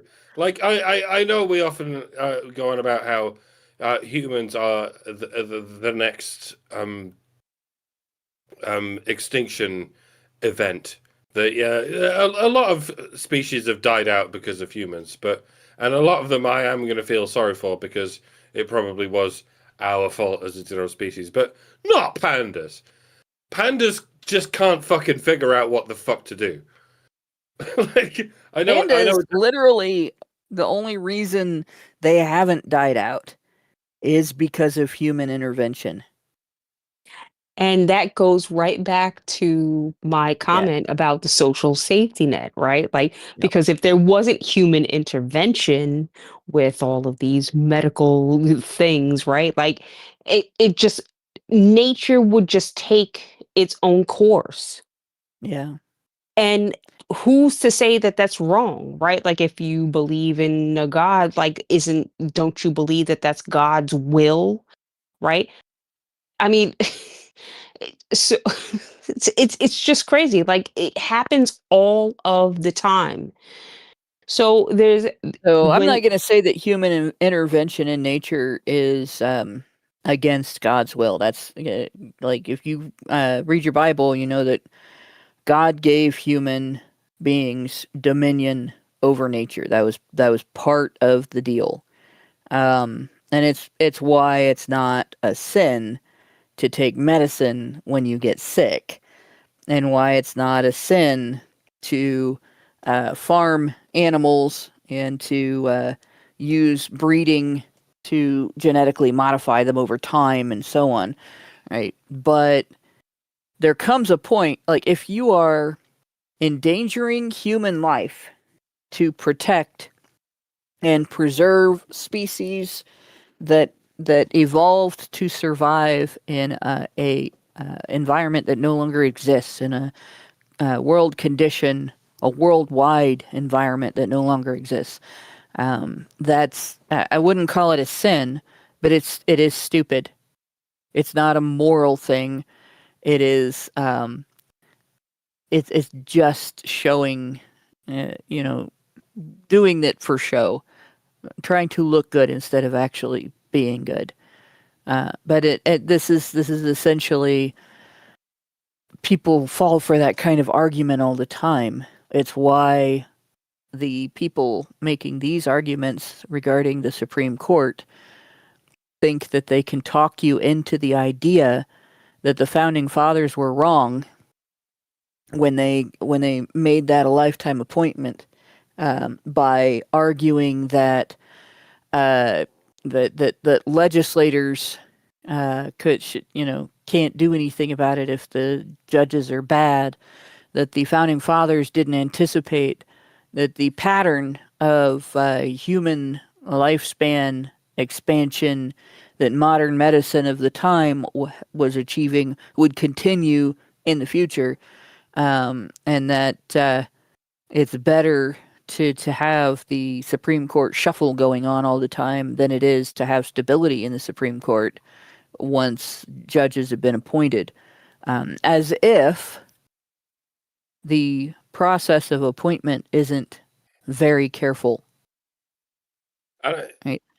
Their entire argument, in other words, relies on you being too stupid to figure out that the argument is full of holes. It's clever of you to pull it back to the main topic, while I was sat here thinking of continuing to talk about pandas. But I'm gonna make a series of oscillations.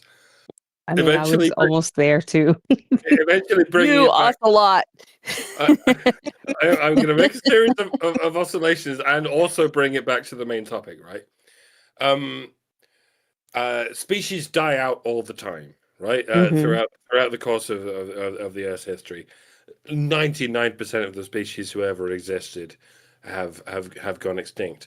But that doesn't mean that we as humans should go ahead and kill a bunch of species, because it takes millions of years for a species to evolve, and evidently it takes tens of years for a species to die out, like Yangtze River dolphins, like the black rhino, like evidently pandas eventually, and yeah, that does kind of suck. It does kind of seem offset that it can take decades for a species to go extinct, whereas it takes millions of species of years for other species to fill that niche. So that does seem kind of offset. And the environmentalists among us will say, well, the fact that all these species are going extinct on the watch of humanity and its domination of the earth suggests that the broad range of animals existing on Earth is diversifying. Like there will be so fewer different kinds of species on Earth than there were before we took over, before this conquest of human beings. But then you have to ask, okay, well, you seem to be assuming that diversity is a strength, and you can see how I'm slowly drawing back to the main thing. Why do we need such a diversity of species. And you can say, well, for its own sake. I mean, it's interesting that we have pandas and humpback whales and all these obscure species of springbok across Africa. But at the same time, you can say, well, right, what happens if they do disappear? What would be the worst possible outcome if, like, 1,000 different species of the weakest organisms on Earth happen to die out? Like, what's the worst that could happen? It'll get filled with another niche, and yeah, it might take 1,000,000 years for other species to fill those niches. But in the meantime, there's actually other species that are quite willing to fill those niches. I mean, someone else is going to eat the bamboo. If it's not the pandas, well, I guess no one else eats. Well, humans the bamboo. I think, have you ever been to a Chinese restaurant? Yeah, we eat bamboo all the time. I think it's such a short-sighted argument when we talk about, oh my God, this animal's gonna go extinct. Well, when the other people, like the leftists, I don't want to say that, I don't want to like generalize them, but you'll have the global climatist people saying, oh my God, well, if the cows don't fart, then we're just gonna, it's ridiculous because you are arguing against something. It's going to happen anyway. And so the world will not stop existing if humans don't exist, right? The earth, everybody's arguing against or for their place on this earth, right? We don't own it. We're just here. So if the conditions of Earth become so untenable for human life to exist, then humans just won't exist. And it might just not include any other animal that is here. If the sweet meteor of death hits New York City, then there will still be cockroaches, there will still be insect life, there will still it depends on the size of the meteor. Well, correct. You have to pray harder, Hannah. It really does depend on the size of the meteor. Yes, but potential extinction events that would turn the Earth into a molten ball of fire. So, right. But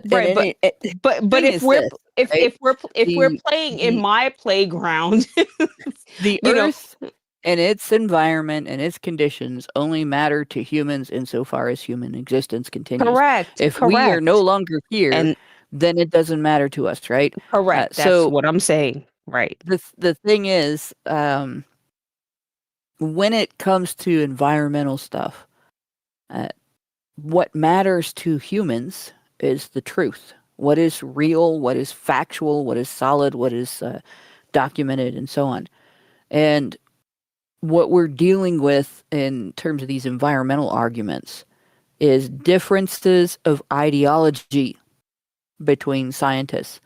And so when you look at statements made on the authority of environmental science, you have to also look at the associations, the where the money comes from, what the individual is advocating as a solution, and so on. Because you have two distinct groups of people. You have the people that say, hey, it is a problem that there is an island of plastic in the middle of the ocean, and we know most of the plastic comes from China.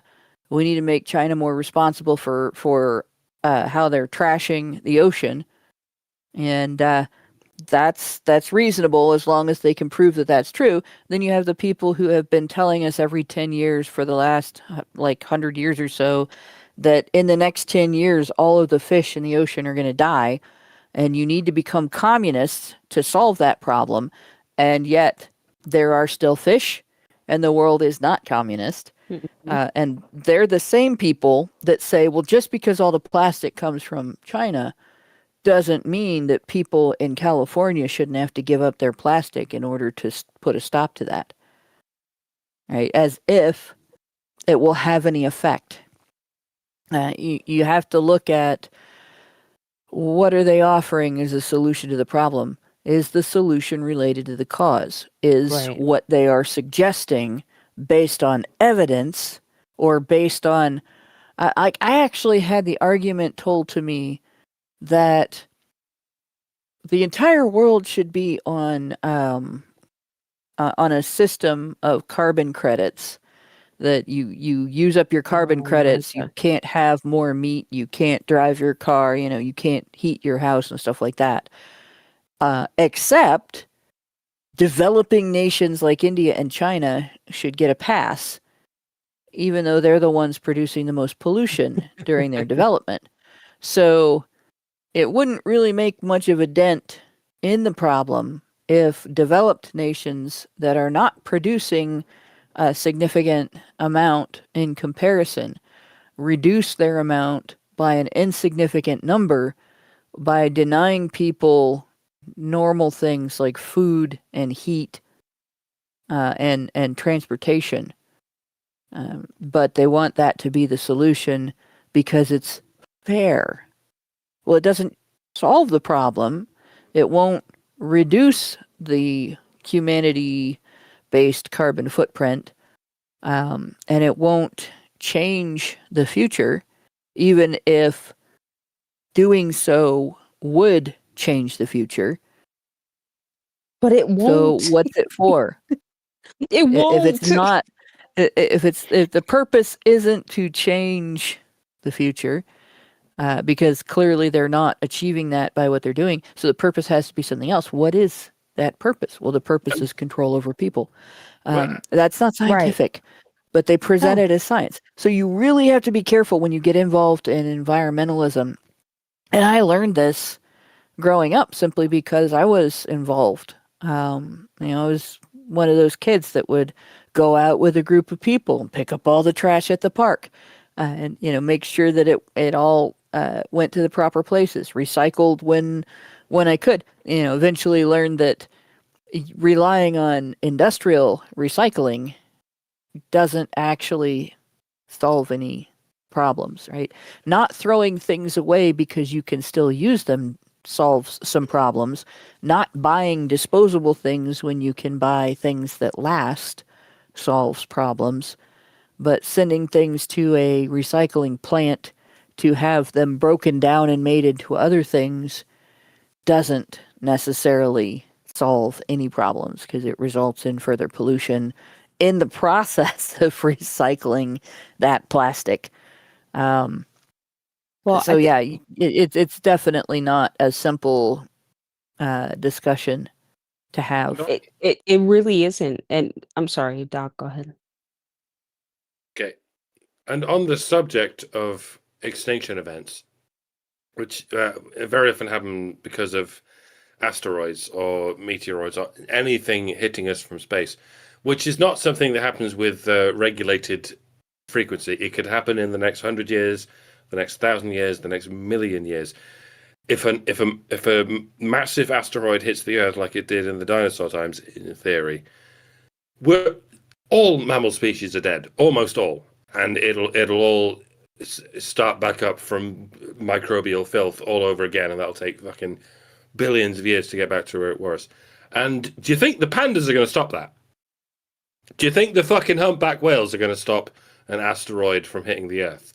No. The only species that can prevent that kind of extinction event is human beings, especially in the next 100,000 million years. We're the only species anything close to the technology to actually prevent that from happening. Yeah, I don't know. So if the pandas have to die, if the humpback whales have to die so that humans can live, it's going to be a net positive, isn't it? Well, I mean, then again, we go back to what an extinction level event even means. Are we talking about extinction of the human race or extinction of any life on the planet?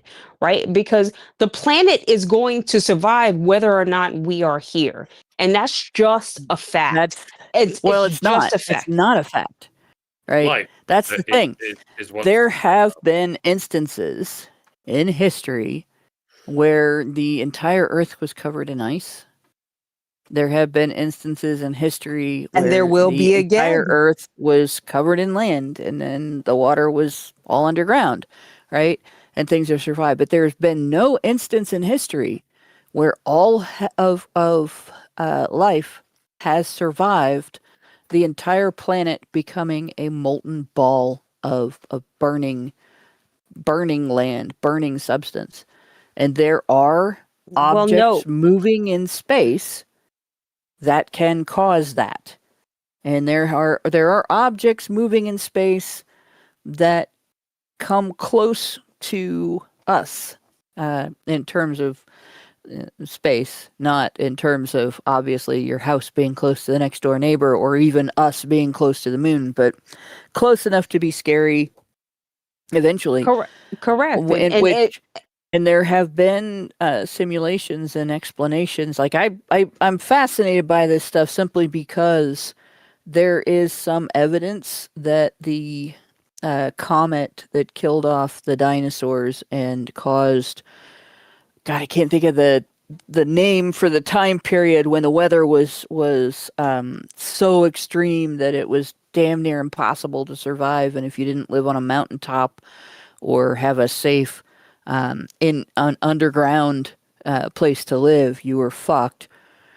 But there's a comet that its tail contains smaller particles than itself that comes around periodically, like every 10,000 years or so. That if that has more of a direct interaction, not even a full impact, it doesn't even have to impact, that could cause that. Or if it does impact, the planet is gone. There is no survival of the planet. It's not just humans going extinct because we died off and didn't reproduce. It's everything is gone. There is no Earth.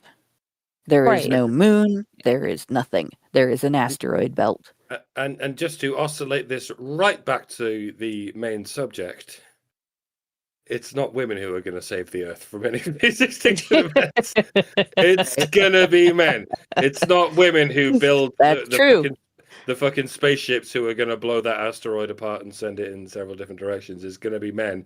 So, I mean, to quote Camille Paglia, if women were in charge, we would all still be living in grass huts, and we would be no more use to the Earth than the fucking pandas.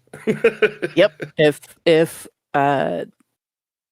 such a threat comes along, it will be men that will engineer a way of deflecting whatever body in space is hurtling toward us that might destroy the planet. And I'm it'll sorry. also be men that'll engineer a way to survive whatever apocalyptic events occur because of the near myth. I'm sorry, but Katy Perry and Gayle King and all, whoever the rest of these bitches are, they have something to say to you, Mike. They Yeah. were women and they famous went. astronaut Katy Perry, yes. Yes. They are going to save humanity. They're going to save us all from by getting it's funny. Nate Bobs out. right. Women going into space and the hullabaloo about women going into space happened after it was so commonplace to go into space and do spacewalks and so on, that we have living environments in space where people stay for not just a few weeks, but more than a year, sometimes more than 2 or 3 years. And also, the first person with a mobility disabilities, I believe someone in a wheelchair, in fact, went into space. So we're talking, like it's an accomplishment when men do it, right? Men went into space when they weren't sure if they could survive coming back, and they weren't sure if the things that were provided to them to help them survive outside of the Earth's atmosphere would work. Like, they were relatively sure, but they weren't 100% sure. And where one mistake could result in a horrible death. And they didn't know what they were going to find on the moon. They had ideas. They didn't know what they were going to run into. They didn't know what was going to happen when they tried to take back off from it, for sure. We never went to the moon. Right? Sorry. We never went to the moon. They didn't know if they were going to be irradiated to death in space, but yet they went. And they made it easier and easier to survive. They went somewhere, but they didn't go to the moon. They made it easier and easier to break the Earth's gravity hold, and they made it easier and easier to take the next step, which was building a space station, and people living in the space station made it easier and easier to do experiments in space and to learn from people's experiences in space. And then after all of that was accomplished, women were like, yeah, we could do this. Right?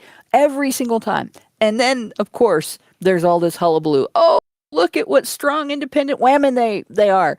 They did a thing that men have been doing for decades, that men paved the way for at the risk of death.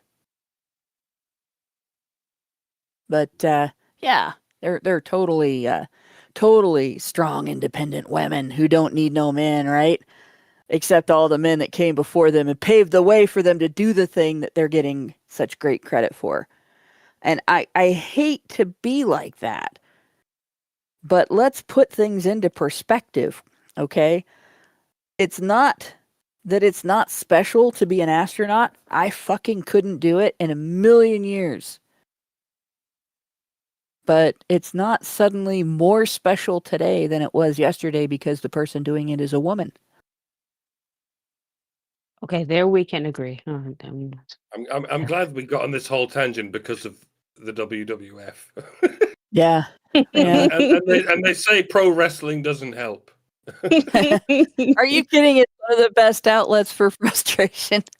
It's a soap opera for men and masculine people with any level of masculinity. You remember Glow Wrestling? Do you remember the Glow ladies? Oh my God, yeah. Yes. So what happened to them? For some reason, we only focus on the WWF. It must be the patriarchy. Oh yeah, it's totally the patriarchy. But yeah, so but to bring it back around here, what we are looking at, right? What we looked at last week, the enlarging the House of Representatives, right? Altering the Electoral College, introducing ranked choice voting, amending or repealing and replacing the law that mandates single-member districts for the House, and then reducing. Oh yeah, changing the way that redistricting is done, so they have more control over it. Then also regulating spending and making it so that you risk retaliation if you donate to a political campaign as an individual. And right now, if I were to go to the Republican Party website and I wanted to buy a Make America Great Again hat, not only do I have to give them my name, my address, my phone number, all my identifying information all of which, except for things like my financial information or social security card or anything like that. But the rest would be published. It's it's available to the public. Also would have to disclose my employer for some reason. And they want to increase the transparency there, which what they're saying means they want enough information to retaliate against you for supporting a candidate they don't like. And they want to make it so that Supreme Court justices are not appointed for life. So they basically want to change everything because they're mad that men voted in a populist that began reducing the size of the bureaucracy, the unelected bureaucracy, and preventing it from using your money, your tax dollars, laundering your tax dollars through the Humanitarian Initiative Veil by inflicting USAIDs on other countries to do jack shit for the people there and retain quite a bit of money while interfering in their local cultures in a way that is detrimental to the people they are purporting to serve. And there you have it. That is how that works. That is what this initiative is that they were talking about here. So next week we will continue to wrap it up with how this traces back to the billionaires that Data Republican is talking about, is accusing not regular folks like you and me, but people who make their money by controlling large swatches of the population, controlling what you spend, how you spend it, and how you live in order to benefit as much as humanly possible from your labor and the compensation you receive for it. And just to differentiate us from the mindless communists who categorize the billionaires as a singular category of people who should all be opposed. Yes, no, you'll have seen the meme of the diagram. Like, the wrong enemy is the rich. The right enemy is this other axis of the rich and the poor who want to use the government to control us. There are some rich people who don't want to use the government to control us. They just want to do honest work for honest pay. Some billionaires got there through honest work for honest pay. I don't want to name any because honestly I don't fucking know. We're talking about the rich people who are using their influence for evil. And yes, there are poor people who use what influence they have collectively for evil, and everything in between. It's the people who use their influence for evil who are your enemy. They're called communists. Well, they call a whole fucking bunch of things, but it's that's one of the rich isn't the enemy. The fucking control freaks are the enemy. Yep, and even that is true. It's still not as simple as that because some people want to control for good reasons, and so I don't have time to get into it. You know what I mean? Yeah. I've got a reminder in the chat to read the Super Chows, and I responded, but I'm looking at the Super Chow channel and nothing new is showing. So if you sent a Super Chow while I was giving my end spiel, it hasn't come through yet. It's been stopped for some reason from going through, and I don't understand why. Nothing has come through, actually. Not even the Super Chows we usually get. I have not seen a single one. And I haven't seen any Super Chats either. No paid Rumble rants. A lot of activity in Rumble. But not very much in terms of financial activity. So I don't know what's going on there. and I don't know how long it will take to go through if one has gone through. I can read it off in the after show if it does, and then read it off in the main show next week.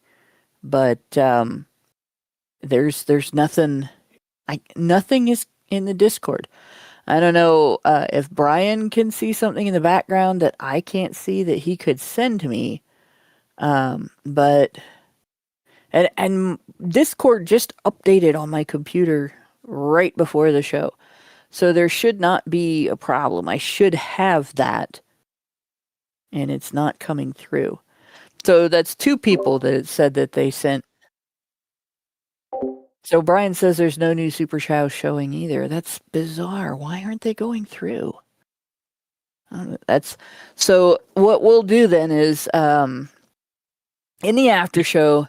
You guys could just post it as a regular chat, and we'll just trust you that it's the one you paid us for. Unless you're we happy could with do that. Waiting until the after show. I don't know. Yeah, you could do that. I will definitely, though, if they show up, I'll read them in the after show. This is what we're going to be going over in the after show. Because I like to torture the patrons occasionally. So this is from Japan Today. From violence to sexism, the manosphere is doing real world harm. So there we go. Feminists want to tell you what's good for you. And this is how they're going to do it. Yeah, they want to tell you what's good for you because they know better than you do what's good for you. And of course, we all know that feminists have men's best interests. I can't do it. I was going to say, I can't do it, guys. Sorry. We all know that feminists have men's best interests in mind. If they were if they were so good at fixing men's problems, then why are they still complaining about men? But patriarchy hurts men too. More patriarchy. They just don't have enough power or enough influence. So we just need to give them more power and influence. And money. And then they'll finally help men. How much power and influence? Well, they won't tell us. We just need to keep giving them more. Yeah. With that, this stuff still hasn't come through. I'm just gonna call it. We'll have to read them later tonight and next week, and we'll figure it out. Because I am not seeing a single. Do we have a show next Thursday's Christmas Day, isn't it? We might not have a show then. Because I might be working a 16-hour shift from 11:30 p.m. to 3 p.m. on Christmas Eve. So and then New Year's is going to be on the same schedule. So yeah. Why does it? This seems like then next year. I believe Tuesday. I think it gets in a day earlier every year, if I remember right. Do we have a show on Tuesday, Brian? Are we doing a show on Tuesday? I don't know. Can he respond? I don't know. He can respond, but the audience can't hear him. So, yeah. So if we don't, we won't.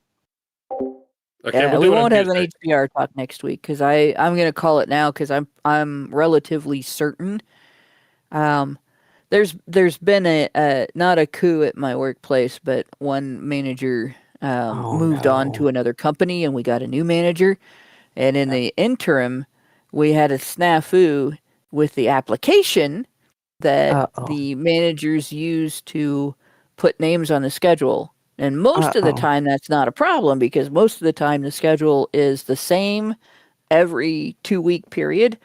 And you already know when you're going to be working because it was the same schedule you had the last 2-week period. But since it's the holiday, and I work with intellectually disabled adults, and intellectually disabled adults that live in care homes usually go to some sort of daytime activity, whether it's a job or a day program.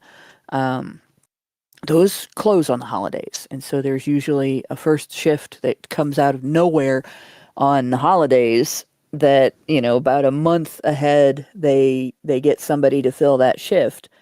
And at my workplace on Thanksgiving, we discovered that didn't get done. It didn't happen.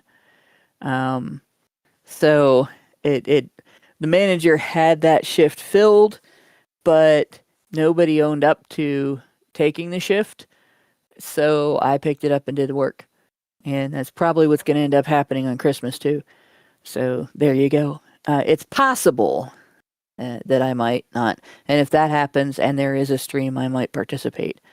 But there will not be an HBR Talk next Thursday. So 2 weeks from now, we'll pick back up with the rest of the video. I'll remind you guys where we are again. And then we will get to find out more about this tweet and the represented video.